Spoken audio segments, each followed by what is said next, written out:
welcome to our next installment of Faith and Reason, where we discuss various aspects of the Catholic faith. For this session, we'll be discussing the beauty of church architecture.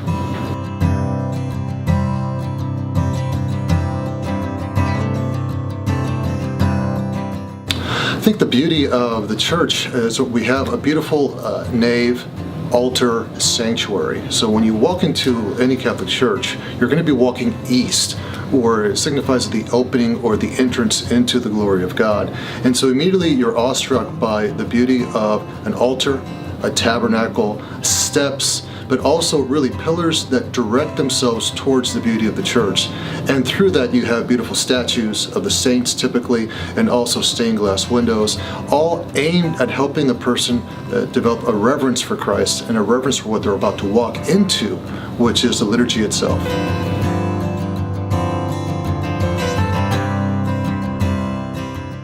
One thing that's significant about the church is that it is of Christ. It comes from Christ. It is from the perspective of what Christ did as the incarnate Word.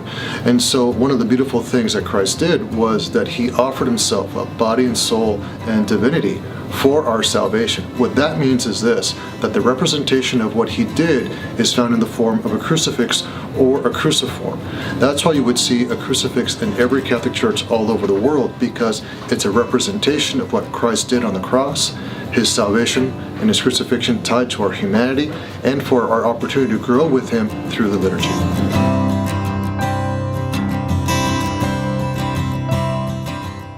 The significance of holy water is the fact that we are baptized into the kingdom of God, and it's very fitting that the holy water font be present at the entrance of every Catholic church throughout the world, because it signifies our entrance into His kingdom.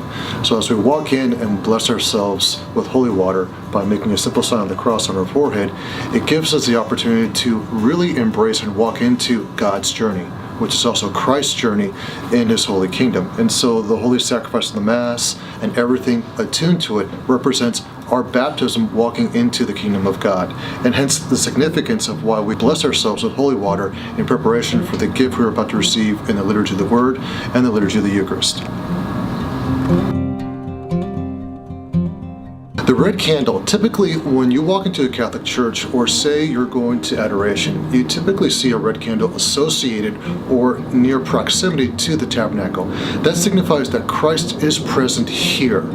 And so this is taken from the old Jewish ritual of signifying that God is here present in the midst among us.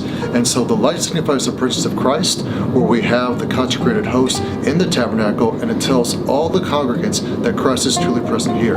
Especially if one were to go to adoration, you would definitively see the candle typically enclosed in a red vase, signifying that Christ is present. And in very simple terms, it signifies that Christ is the light of grace for all humanity.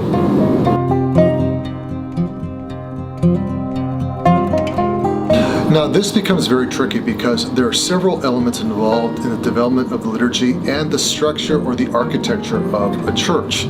So from a biblical perspective, you have to look and go back to Exodus 20, where you see first the introduction of God and Moses in the Ten Commandments. Well, there had to be a place to house those commandments. That was significant for the people of Israel. So this is where we see from Exodus 24 on the development of a sanctuary, a structure where they would hold the Ten Commandments, the construction of an altar or the Ark of the Covenant, so to speak. So these became elements associated with the early structure of the church.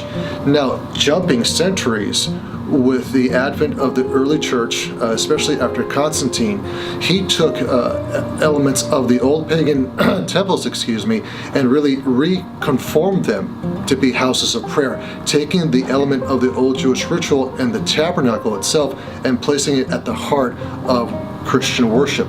So this becomes really a long-standing development of how we see our current church architecture as it is. Thank you for watching this episode of Faith and Reason. Please make sure to check out the North Texas Catholic and the YouTube channel for more information. If you have suggestions or thoughts or ideas that we can share or you would like to hear, please send them to us and we'll be happy to make those available to you. Thank you again.